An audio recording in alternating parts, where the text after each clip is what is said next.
Hello friends, welcome to my channel fun and family blog. Fun and family blog में हम आज करने जा रहे हैं श्रावण मास के 17वें अध्याय का अध्ययन।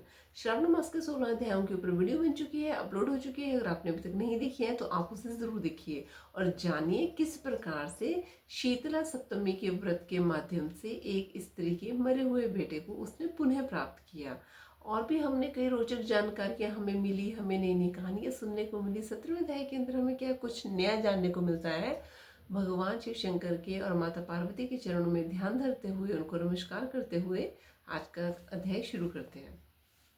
भगवान श्री सदाशिव ने श्री सनत कुमार जी से कहा, हे देवेश, अब मैं तुम्हें शुभ पवित्र रोपण के संबंध में बताता हूँ।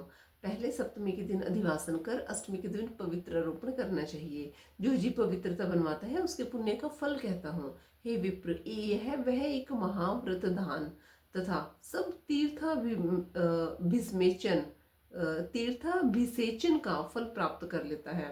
इसमें कोई संशय नहीं, क्योंकि सर्वगता शिवा सब में निवास करती है।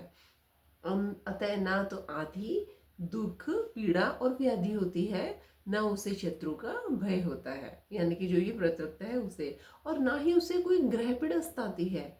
हे विप्र, नर तथा राजाओं के पुण्य की वृद्धि करने वाला इससे बढ़कर दूसरा कोई साधन नहीं है। हे संत कुमार, मैं तुम्हारे प्रेम के कारण इस सौभाग्योत्पादक साधन का प्रकाशन कर रहा हूँ। हे वत्स, श्रावण महीने की शुक्ल पक्ष की सप्तमी के दिन अधिवासन करके सब वर्चन का सामान संचित करें। देवी के प्रति उत्तम युक्ति द्वारा गंध, पुष्प, फल आदि सब पूजन सामग्री लेकर अनेक प्रकार के नैवेद्य, वस्त्र, आभूषण आदि एकत्रित करें। फिर पवित्र निर्माण करके पंचगव्य प्राशन करना चाहिए।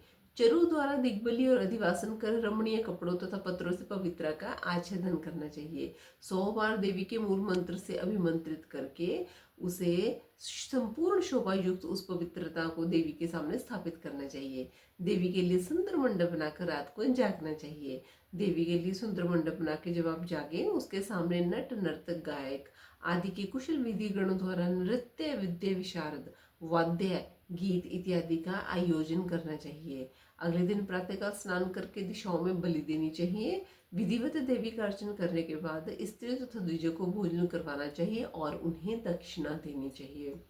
हे सनत कुमार, यथाशक्ति नियमों का पालन कर राजा को स्त्री, जुआ, शिकार और मांस का बड़ी दृढ़ता के साथ त्याग करना चाहिए। द्विज तथा आचार्य को स्वाध्याय का, वैश्य को खेती और व्यापार का कार्य 5-7 दिन तक बिल्कुल ना करना चाहिए। ऐसा ना कर सके तो केवल 3, 1 या आधा दिन अपना कारोबार बंद करके केवल देवी के ध्यान में अपने मन को लगाना चाहिए। जो ज्ञानी सविधि पवित्र रोपण नहीं करता है, हे वत्स, उसके पूरे वर्ष का जो फल होता है वह अचरण निष्फल हो जाता है। अतः मनुष्य को भक्ति द्वारा देवी प्राण होकर प्रतिवर्ष शुभ पवित्र रोपण करना चाहिए। कर्क अथवा सिंह का सूर्य हो जाने पर श्रावण मास की शुक्ल पक्ष की अष्टमी के दिन देवी की पवित्र रोपण करना चाहिए। इसे न करने पर दोष होता है, क्योंकि यह नृत्य कर्म है। श्री सनत कुमार जी ने पूछा, हे महादेव, आपने जो पवित्र रोपण कहा है उसके निर्माण की विधि ठीक तरह से मुझे समझाएं। भगवान श्री सदाशिव ने कहा, हे वत्स, रेशमी वस्त्र, कुश या कांस से निर्मित या ब्राह्मणी द्वारा रुई से सूत कताना चाहिए। सूत्रों को त्रिगुण कर पुण्य त्रिगुण गुणित करने पर उसमें 360 संख्या होनी चाहिए।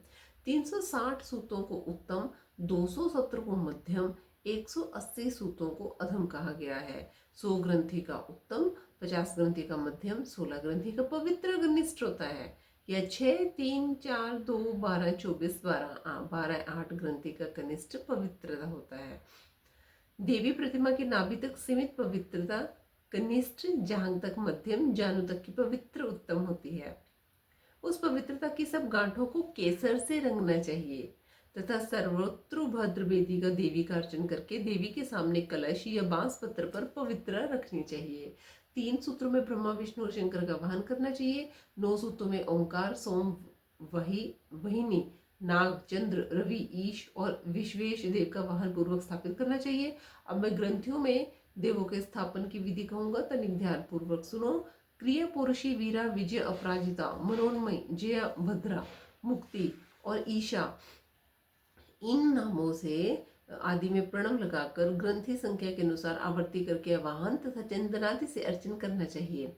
धूप देव प्रणव द्वारा अभिमंत्रित कर देवी को पवित्र रोपण का विधान जो मैंने तुमसे कहा है। जिन दूसरे देवों को प्रतिपदा आदि तिथियों में पवित्र रोपण करनी चाहिए उन देवों को मैं तुमसे कहता हूँ।